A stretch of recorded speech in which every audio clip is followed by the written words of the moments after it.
올린 말씀 가지고 주께서 맡기신 일을 다 마치고 나서 우리가 할 말이라는 제목의 말씀을 여러분과 좀 나누겠습니다. 오늘 본문은 솔로몬이 다 성전을 다 짓고 나서 3장 1절부터 5장 1절까지 성전을 짓는 이야기가 나오잖아요. 성전을 다 짓고 나서 이제 성전을 봉헌합니다.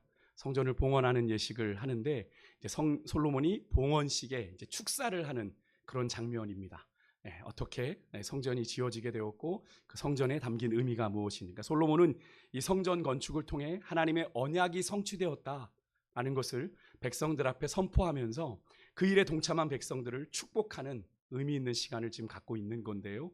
솔로몬 통치 제12년에 행해진 이 봉헌 예식은 솔로몬 성전이 한 7년 6개월 가까이 지어졌거든요. 그것을 이제 하고 나서 12년 차에 그렇게 하나님의 임재를 상징하는 언약궤를 이제 지성소 안에 안치하는 예식으로 이제 시작이 되었습니다. 가장 중요한 거잖아요. 하나님의 임재가 있는 곳이잖아요.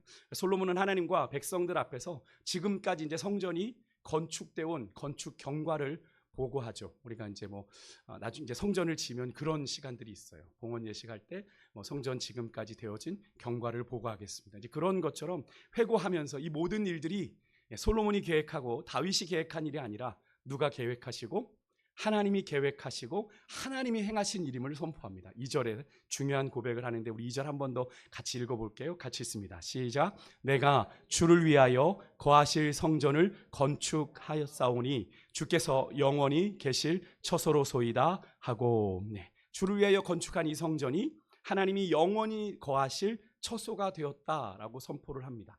이 말은 언뜻 볼 때는 온 세상에 주님이 충만하시다 그랬는데 주님이 저 작은 성전 건물 안에만 거하신다는 이야기인가? 라고 생각할 수 있는데 그런 의미 아니죠. 하나님만이 이 성전에 변치 않는 주인이심을 고백하는 겁니다. 영원한 주인이십니다. 이 성전의 주인은 주님이십니다. 그래서 이 성전을 통해 영원하신 하나님의 뜻과 섭리가 이 세상을 향한 하나님의 뜻과 섭리가 이루어질 것을 고백하는 것이 바로 이 고백인데요. 여러분, 이 사실은 오늘 이 시대를 여러분 사도 바울의 고백처럼 고린도전서 3장의 고백처럼 너희가 하나님의 성전인 것, 그죠? 너희가 하나님의 전인 줄 알지 못하느냐라는 말씀처럼 하나님의 성전된 삶을 살아가고 있는 우리 그리스도인들에게도 동일한 영적인 진리가 여기 담겨 있는데 오늘 본문에 여러분 솔로몬 성전이 하나님이 영원히 거하실 처소가 된 것처럼 오늘 이 시대를 주의 움직이는 교회가 되어 우리가 아까 찬양했잖아요. 하나님의 영이 거하시는 성전된 삶을 사는 우리 그리스도인의 삶 또한 어떤 존재라고 할 수 있어요? 하나님이 영원히 거하시는 처소가 된 삶인 거죠. 이 말인즉슨 앞에서 살펴본 대로 그 의미가 뭐라고 그랬죠? 우리를 구원하사 당신의 거룩한 자녀 삼으신 하나님이 우리의 삶의 영원한 뭐예요? 주인이심을 의미하는 겁니다. 여러분의 삶의 주인은 하나님이십니까? 아멘이십니까? 하나님이 죄 가운데서 우리를 구속하여 사셨잖아요. 핏값으로 산 존재가 되어 있기 때문에 우리는 하나님의 소유인 줄 믿습니다.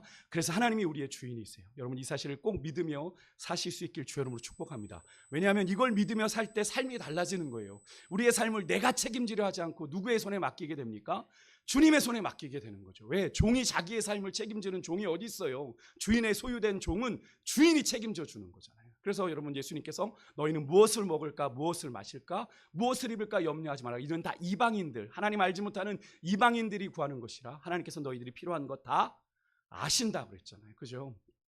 여러분 우리의 삶을 향한 하나님의 뜻을 우리가 쫓아 살아갈 수 있어요. 이것을 믿을 때 하나님이 내 삶의 주인이시니까 내 고집대로 내 계획대로 사는 게 아니라 하나님의 뜻을 나를 향하신 하나님의 뜻을 쫓아 살아갈 수 있게 되는 것인데 여러분의 삶은 어떠하세요? 그렇게 주님의 뜻을 쫓아 살아가고 계십니까? 그러면서 솔로몬은요 자신이 건축한 성전이 그냥 임의로 그냥 즉흥적으로 다윗이 성전 짓고 싶다 그렇게 지은 것이 아니라 하나님이 그의 아버지 다윗에게 약속하신 말씀대로 이루신 사건임을 고백해요. 우리 4절 한 번만 더 읽을게요. 4절 말씀 같이 했습니다. 시작. 왕이 이르되 이스라엘 하나님 여호와를 송축할지로다. 여호와께서 그의 입으로 내 아버지 다윗에게 말씀하신 것을 이제 그의 손으로 이루셨도다. 아멘. 그의 입으로 내 아버지 다윗에게 말씀하신 하나님의 말씀을 그의 손이 누구의 손입니까? 다윗입니까? 아니죠. 하나님의 손으로, 그죠? 하나님이 이루셨다는 거예요. 여러분 이 말은 이 성전에는 하나님이 이 성전을 세우시면서 작정하신 의도, 목적이 담겨 있다는 거죠. 하나님이 계획하신 거니까, 그죠? 하나님이 성전을 세우실 계획을 하셨을 때는 거기에 어떤 목적이, 의도가 있을 것 아닙니까? 그죠? 그것을 하나님께서 그의 손으로 친히 이루셨다라고 솔로몬은 고백하고 있는 건데, 여러분, 하나님이 작정하고 계획하신 성전 건축을 하나님이 친히 이루셨어요. 솔로몬이, 우리가 성경을 보면 솔로몬이 막 이것저것 가져다 일을 한 것처럼 다 주어가 솔로몬으로 돼 있지만, 솔로몬은 그것이 내가 한 것이 아니라 누가 이루신 거예요? 주님이 이루셨습니다 고백하는 거예요. 여러분, 이 사실을 사도 바울도 그의 복음 사역 가운데 깨닫고 이런 고백을 했습니다. 여러분, 여러분과 저의 인생이 이런 인생이길 소망하는, 우리 데살로니가전서 5장 24절 함께 같이 읽습니다. 시작. 너희를 부르시는 이는 미쁘시니 그가 또한 이루시리라. 아멘이십니까? 우리를 부르신 주님, 왜 나를 부르셨을까? 나 같은 사람을, 나같이 이렇게 부족한 사람을 왜 부르셨을까? 하나님은 미쁘세요. 하나님은 신실하시기에 우리를 통하여 이루실 일들을 내 능력으로 이루시는 게 아니라, 내 조건으로 이루시는 게 아니라 하나님이 이루신다는 거죠. 우리에게 필요한 건 뭐예요? 순종입니다. 그죠? 빌립보서 1장 6절에도 이런 고백을 합니다. 같이 읽습니다. 시작. 너희 안에 착한 일을 시작하신 이가 그리스도 예수의 날까지 이루실 줄을 우리는 확신하노라. 아멘. 아멘이십니까? 여러분 안에 우리 주님은 이미 착한 일을 시작하신 줄 믿습니다. 하나님의 선한 일을 시작하신 줄 믿습니다. 그 일을 이루시는 그날, 그리스도 예수의 날까지, 주님 다시 오시는 그날까지 그것을 누가 이루세요? 우리 주님이 이루신대요. 주님이. 그래서 나를 사용하소서, 우리가 그렇게 고백하는 게 그런 겁니다. 하나님, 내가 할게요가 아니라 주님, 내가 주의 선한 도구가 되길 원합니다. 사도 바울은 알았어요. 사도 바울을 이방인의 사도로 하나님이 특별하게 부르시지 않았습니까? 근데 그 일을 사도 바울의 능력으로 감당하는 게 아니라, 그 일을 누가 이루신다? 하나님이 친히 이루실 거다라는 걸 사도 바울은 알았어요. 여러분, 오늘 본문의 이 솔로몬의 고백처럼요, 또 사도 바울의 고백처럼, 여러분, 구원받아 하나님의 부르심 받은 우리의 인생 또한 궁극적으로는 누가 이루시는 인생이에요? 하나님이 이루시는 인생인 걸 여러분 믿으시길 바랍니다. 안절부절 아웅다웅 해서 되는 게 아니에요. 하나님이 이루시는 인생이에요. 여러분, 물론 우리의 인간적인 수고와 애씀이 있습니다. 그것을 무시하는 게 아니에요. 그죠? 수고가 있어요. 애씀이 있습니다만 결과적으로 그 모든 일을 이루시는 분은 누구죠? 우리 주님이심을 여러분 꼭 믿으실 수 있길 바랍니다. 그래서 우리가 시편 127편 1절 말씀 우리 자주 읽잖아요. 같이 한번 읽습니다. 시작. 여호와께서 집을 세우지 아니하시면 세우는 자의 수고가 헛되며 여호와께서 성을 지키지 아니하시면 파수꾼의 깨어 있음이 헛되도다. 아멘. 여러분, 그래요. 우리 인생이 아무리 열심히 애쓰고 힘써도 주님이 없는 인생이면 헛될 수 있어요. 그죠? 헛수고하는 인생이 될 수 있어요. 시간도 드리고 열정도 드리고 내가 온 물질도 드렸는데 아무것도 이루지 못한 인생일 수 있더라. 주님이 없으면. 그러게 여러분, 우리는 연약한 우리를 당신의 거룩한 성전 삼아 당신의 선하신 뜻을 이루고자 원하시는 우리의 표대 되신 주님께 늘 집중하며 우리 앞에 당한 믿음의 경주 최선을 다해 달려가야 될 줄 믿습니다. 오늘 솔로몬 성전이 주를 위해 그렇게 지어진 것처럼 맞죠. 우리의 인생 또한 주를 위한 인생인 줄 믿습니다. 아멘이십니까? 내 인생은 어디 가고 주님 안에서 내 존재가 새롭게 되어지는 은혜가 있기를 소망합니다. 내가 내 마음대로 이루어서 내가 받는 영광은 하나님이 원하시는 인생이 아니에요.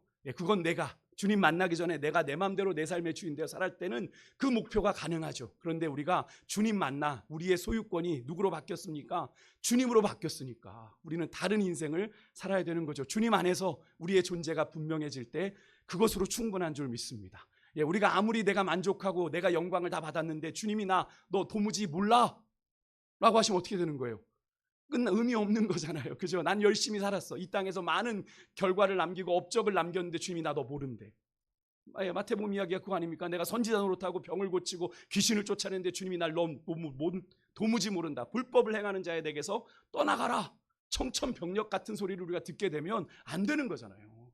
우리의 인생이 마지막 주님 앞에 서게 되는데, 그러니까 그 자리에 섰을 때가 하나님이 인정하시는 인생이 되는 게 중요한 것 아닙니까? 그죠? 이 땅에서 내가 아무리 화려한 것을 누리고 놀라운 업적을, 혁혁한 공로를 세우는 게 중요한 게 아니라 하나님이 인정하시는 인생이 되어야 될 줄 믿습니다. 이어지는 5절에 보면 솔로몬은요, 지금 여기 지어진 성전을 향한 하나님의 섭리가 어떻게 여기까지 이르게 되었는지를 구체적으로 이야기해요. 그 시기가 어디까지 거슬러 올라가냐면 여러분, 출애굽 사건까지 거슬러 올라갑니다. 출애굽 사건은 어떤 사건이죠? 하나님이 이스라엘이 하나님의 언약 백성 되는 결정적인 사건이 출애굽 사건이죠. 그죠? 애굽에서 400년 동안 노예 생활하던 이스라엘 백성들을 불러내서 시내산에서 하나님이 언약을 맺으시잖아요. 나는 너희들의 하나님이 되고 너희는 내 백성이 될 거예요. 그 전까지는 사실 상관없었어요. 그죠? 아브라함의 약속이 있었지만 그렇게 공식적인 언약을 맺은 적은 없어요. 그죠? 그런데 하나님이 그 시내산 언약을 통해 너희는 내 백성, 나의 언약 백성, 택한 백성이라고 공포하신 사건이잖아요. 그러니까 결정적인 사건이죠. 하나님께서 그렇게 이스라엘을 당신의 택한 백성 삼으신 그 순간부터 하나님은 그들 안에 거하실 처소를 만들어야 되겠다라는 계획을 세우셨다라는 거예요. 하지만 하나님께서는 당신의 이름을 둘 만한 집을 건축하기 위해서 아무나 선택하지 않았어요. 아무 곳이나 선택하지 않으셨어요. 오늘 6절에 보니까 하나님이 그 일을 위해 특별하게 어디를? 예루살렘을 택하시고 누구를 또? 다윗을 하나님이 택하셔서 그 역사를 이루게 하셨다. 9절에 보니까 그토록 성전 건축을 갈망하던 다윗으로는 성전을 위한 철저하고 완벽한 준비만 시키셨을 뿐 그 성전을 짓는 건 누구? 그 다윗의 마음은 하나님이 받으셨죠. 너가 그 마음을 품는 것이 내가 좋다. 하나님이 그 마음은 받으셨어요. 네 마음은 내가 받았는데 그 일을 궁극적으로 행할 사람은 누구다? 네 옆구리에서 나온 네 아들 솔로몬을 택해서 하나님이 그 일을 결정적으로 이루실 거다라고 얘기하죠. 근데 그것을 솔로몬이 고백해요. 내가 왜 이 일을 하게 됐는지, 하나님의 섭리와 계획하심 가운데 내가 그 사명을 감당한 거야 라고 백성들 앞에서 솔로몬이 믿음의 고백을 지금 하고 있는 거죠. 그럼 결국 이 고백은 솔로몬의 성전 건축이 인간의 계획대로 되어진 일이 아니라는 걸 우리가 알게 되는 거죠. 그죠? 철저하게 하나님의 먼저 있으신 뜻과 하나님의 섭리 가운데 하나님이 택하신 곳에 택하신 사람을 통해 이루신 하나님의 역사요, 하나님의 일이라는 것을 우리에게 보여주고 있는 거죠. 그리고 그렇게 지어진 성전은 하나님께서 의도하신 목적대로 하나님의 뜻대로 사용되어야 함을 말씀하고 있는 건데요. 여러분, 하나님이 예루살렘을 택하시고 다윗을 택하사 그의 아들 솔로몬을 통하여 하나님의 오랜 수건, 내가 그들 안에 머물 거처를 만들려는 그 성전 프로젝트를 이루신 것처럼 여러분 한 분 한 분을 하나님께서 창세전부터 하나님의 거룩한 소유 삼아 하나님의 자녀 삼으실 것을 계획하고 여러분을 선택하셨다는 사실을 여러분 믿으십니까? 믿으십니까? 사도 바울은 이 사실을 에베소서 1장 4절 5절에서 이렇게 얘기합니다. 함께 읽을게요. 시작. 곧 창세전에 그리스도 안에서 우리를 택하사 우리로 사랑 안에서 그 앞에 거룩하고 흠이 없게 하시려고 그 기쁘신 뜻대로 우리를 예정하사 예수 그리스도로 말미암아 자기의 아들들이 되게 하셨으니. 아멘. 여러분, 우리가 그냥 우연처럼 친구 따라 교회 온 게 아니라, 우연히 내가 세강교회 나온 게 아니라, 그죠? 하나님의 창세전에 택하심이 있었다라는 그런 사실을 여러분 믿을 때 여러분 가슴이 뛰지 않습니까? 아, 나 같은 자를 하나님이 택하셨다니. 그죠? 창세전에 하나님이 그리스도 안에서 우리를 택하사 주님 안에서 거룩하고 흠이 없는 그런 존재 되게 하시려고 우리를 예정하시고 자기의 아들들이 자녀가 되게 하셨다. 사도 바울은 말하고 있는데, 여러분, 온 세상의 주인 되신 우리 하나님이 여러분 한 분 한 분을 택하셔서 오늘 이 기도의 자리에 부르셨다는 사실을 여러분 믿으세요? 네, 우리의 삶에 우연은 없습니다. 오늘 이 시간 여러분 하나님의 은혜 가운데 여러분을 부르셔서 여러분이 거기에 응답하셔서 이 자리에 온 거예요. 다른 분들에게도 하나님이 부르심이 있었을 거예요. 그런데 망설이고 못 나오신 분들도 계실 거예요. 하지만 여러분은 응답하여 나오신 거죠. 응답하는 오늘 그 10년 가운데 하나님이 사모하는 은혜를 주실 줄 믿습니다. 풍성한 은혜로 보답해 주실 줄 믿습니다. 여러분, 누군가의 선택을 받는 일 참 기분 좋은 일이죠. 내가 당신을 택했습니다. 선택했습니다. 내 편 해주세요. 그 얼마나 행복한 일이에요. 그냥 일반적으로 아이들과 게임을 할 때도 목사님 제 편 대주세요. 뭐 이러면 제가 되게 기분 좋더라고요. 그죠? 목사님 꼰대야. 이래가지고 상대하지 않는 게 아니라 목사님 우리 편 내주세요. 이러면 정말 기분 좋아. 아이들이 택해도 기분 좋은데, 여러분 누가 우리를 택하셨다고요? 온 세상의 주인 되신 그 참 살아계신 하나님이 우리를 택하셨다는 이 사실 여러분 얼마나 놀랍습니까?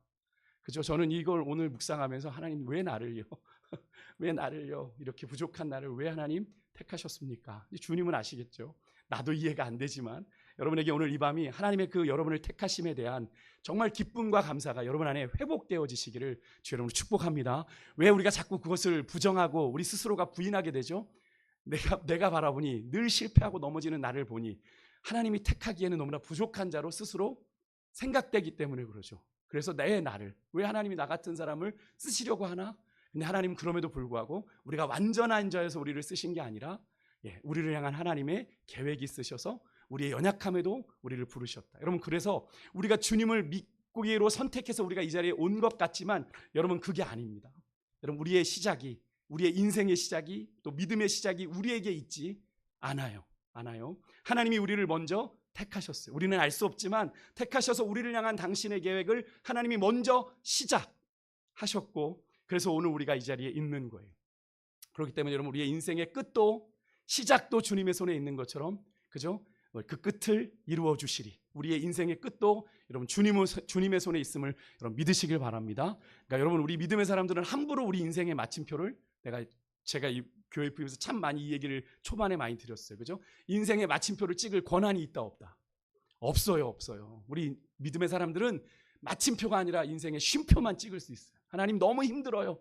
쉼표 딱 찍으십시오. 이제 그러면 어떻게 해요? 주님과 만나야 되는 시간이죠. 엘리야가 로뎀나무 아래서 주님 만났던 것처럼, 그죠? 주님 나 죽여주세요라고 얘기했을 때, 까마귀를 통해 그에게 음식을 갖다 먹이시고 다시 사명의 자리로 엘리야를 세워가신 하나님을 만나야 되는 시간이 여러분의 인생의 쉼표예요. 여러분, 때로는 여러분의 인생이 너무 곤고하고 어려울 때 마침표를 찍을, 세상은 그러죠. 난 끝났어. 내 인생은 여기까지야. 마침표 찍는 사람 얼마나 많습니까? 하도 해도 우리나라만 해도 40명이 넘게 자살을 하잖아요. 그죠? 그런데 여러분, 우리 믿음의 사람들은 아니에요. 쉼표를 찍는 거예요. 그리고 주님 앞에 나아가는 거예요. 아무것도 안 해도 괜찮아요. 그냥 주님만 찾아도 돼요. 주님 앞에 엎드리면 주님이 우리를 만지십니다. 엘리야도 그랬어요. 너무 지쳐서 그냥 잠만 잤잖아요. 그죠? 로뎀나무 아래에서 아무것도 못하고 있었어요. 그런데 그런 엘리야, 너 왜 그 모양이니? 주님 얘기하셨습니까? 아니죠. 그냥 그 시간을 엘리야에게 허락해 주시죠. 그죠? 그렇게 안식하게 하시는 시간을 주신단 말이에요. 여러분, 주님 안에 있을 때 그런 절망했던 우리도 소망이 있는 줄 믿습니다. 엘리야는 실패자처럼 보였어요. 그런데 그렇지 않았습니다. 주님께서 다시 일어나게 하셨어요. 여러분, 사도 바울도 이 사실을 깨달았기 때문에 이런 고백을 그가 많이 했던 거죠. 사도행전 20장 24절에 나의 생명을 조금도 귀한 것으로 여기지 않는다. 내가 주의 복음을 전하는 일에 나의 생명을 내가 조금도 귀한 것으로 여기지 않는다. 왜? 내 인생은 어차피 사나 죽으나 다 주님의 것이니까. 그래서 숱한 죽음의 위기 앞에서도 사도 바울은 두려워하지 않았죠. 누가 우리를 그리스도의 사랑에서 끊으리요? 환난이나 기근이나 위험이나 적신이나 가리랴 이러면서, 그죠? 인생에 정말 두려워할 일들이 많은데 사도 바울은 내가 두려워하지 않는다. 주님의 사랑에서 나를 끊을 수 없기에 그 어떤 것도. 여러분, 이 믿음의 고백이 여러분과 저에게 있기를 소망합니다. 빌립보서 3장에서 사도 바울이 이렇게 고백한 거예요. 내가 하나님을 위해서, 하나님이 위해서 부르신 부름의 상을 향하여 나는 그저 달려갈 뿐이다. 여러분, 달려가는 인생 되시기를 주님으로 축복합니다. 이 사도 바울의 고백이 여러분과 저의 고백이었으면 좋겠어요. 끝으로 여러분, 아까 제가 서두에 성전을 향한 하나님의 의도와 목적이 있다고 그랬어요. 하나님이 이전부터 계획하신 의도와 목적이 있다라고 하는 것을 말씀드렸는데, 여러분, 그 말은 그 하나님의 의도에 대한 순종이, 누군가의 순종이 있어야 그것이 이루어지는 거잖아요. 여러분, 인간의 열정과 의도보다 더 중요한 건 여러분 그 하나님의 의도를 깨닫고 거기에 순종하는 거예요. 아까도 말씀드렸잖아요. 우리가 일반적으로 하나님의 일을 함에 있어서 상당히 중요하게 여기는 어떤 조건, 그죠? 저 사람은 참 적합해. 저렇게 능력이 있어서 참 적합해. 근데 여러분, 사실은 그것은 하나님의 고려 대상이 아닙니다. 여러분, 성경에 어느 인물이, 성경에 주님의 부르심 받았던 인물이 결격 사유가 없었던 사람 한번 얘기해 주십시오. 없습니다. 다 불완전했습니다. 그죠? 그래서 스스로 다 거절했잖아요. 하나님, 난 아닙니다. 예레미야는 나는 작은 아이라 모릅니다. 기도는 나는 겁쟁입니다. 얘기했잖아요. 그죠? 모세, 요셉, 기드온, 다윗, 예레미야. 누구 하나 그 일에 적합한 조건, 남보다 탁월한 능력이 있어서 쓰임받은 것이 아니에요. 그죠? 아니에요. 그냥 하나님이 쓰시겠다 정하시고 부르신 사람들이라는 거예요. 하나님이 쓰시겠다 정하시고 부르신 사람들. 그래서 여러분, 하나님의 일은요, 하나님이 정하신, 능력 있고 조건을 갖춘 사람이 하는 게 아니라 하나님이 정하신 사람이 하는 것이고 하나님이 정하신 사람이 해야 되는 겁니다. 각자가 자기 역할만 충실히 감당하면 그만인 거예요. 여러분, 성전을 건축함에 있어서 여러분, 다윗과 솔로몬 누가 더 성전을 건축하는 데 적합한 인물로 보이십니까? 사실 여러 가지 정황상 다윗이죠. 다윗입니다. 그죠? 그런데 성전 건축에 있어서 하나님 기준에서 다윗이 해야 될 일과 솔로몬이 해야 될 일들이 달랐습니다. 그죠? 달랐습니다. 다윗 입장에선 그것이 충분히 아쉬울 만도 하지 않습니까? 내가 이렇게 준비해놨는데 하나님, 내 성전 짠하고 올리고 내가 왕위에서 물러나면 얼마나 화려하겠어요. 다윗의 입장에선 가장 화려한 인생의 마무리 아니겠습니까? 그런데 다윗은 그렇게 하지 못했죠. 하나님이 하지 말라 하시니까. 그러니까 다윗이 그런데 그런 주님의 뜻을 따라서 자신에게 주어진 부분까지 정말 최선을 다합니다. 사람이라는 게 좀 빈정상하면 나 안 알아줬어, 안 해. 교회 안에서도 그러잖아요. 교회 안에서도 좀 이렇게 내가 이렇게 봉사했는데 좀 안 알아주시면 이제 목사님 저 내년부터 안 합니다. 뭐 이런 분들이 종종 계세요. 네. 그런데 다윗도 충분히 왜 하나님 내가 이제까지 준비해 놓은 게 얼마인데 왜 성전을 못 짓게 하시는 겁니까? 따질 수 있지 않습니까? 그럼 나 이제 안 합니다. 내가 이제까지 한 거 이제 솔로몬이 알아서 하겠지라고 얘기하지 않았다는 거죠. 정말 우리가 열왕기상이 보게 되면 다윗이 최선을 다해, 그죠? 전리품을 가져오는 족족, 그죠? 성전 건축을 위해서 계속 저장해 두는 걸 볼 수 있어요, 그죠? 나중에 오늘 우리가 여러분 새벽에도 묵상하셨겠지만 오늘 본문을 보면 그렇게 성전을 다 짓고 나서 은과 금이 남았어요. 남아서 솔로몬이 그것을 보관해 두었다라고 얘기합니다. 얼마나 많이 모아 두었으면 성전을 엄청나게 화려하게 지었거든요. 솔로몬 성전 진짜 화려해요. 그런데 그렇게 화려하게 지어놓고도 남음이 있을 정도로 그렇게 애를 썼던 것. 물론 여러분 영광은 결정적으로 성전을 건축한 솔로몬이 다 받겠죠. 그죠? 이름도 솔로몬 성전, 다윗 성전이 아니라 솔로몬 성전이라고 부르니 모든 영광을 솔로몬이 받은 것 같지만 다윗은 전혀 개의치 않아요. 그죠? 이런 자세가 우리에게도 좀 필요합니다. 우리의 목적은 오직 하나님의 영광이 되는 것이지 내 영광을 누리는 것이 아니죠. 이게 참 어렵습니다. 이게 참 어려워요. 우리가 주일을 감당하면서 자꾸 내가 받을 영광을 계산하고 생각하냐 보니까 어떻게 되네. 이건 중요하고 이건 내가 좀 하면 티가 나겠네. 이건 좀 내가 하고 티가 안 나겠네라는 일들이 나누어지게 되는 거죠. 그죠? 내가 뭘 해야 좀 더 드러날 수 있을까? 이런 계산들이. 근데 내가 그저 쓰임 받는 것이 감사하면 상관이 없는 거죠. 뭐든 하는 거죠. 뭐 화장실 청소를 해서 누가 알아주지 않아도 나는 그냥 그게 내게 맡겨진 일이라면 하는 거죠. 그래서 누구보다 여러분 더 중요한 일을 해서 주인공이 되고 싶어하는 마음들 다 있잖아요. 그렇지 않습니까? 나를 알아주기 싶어하는 마음들.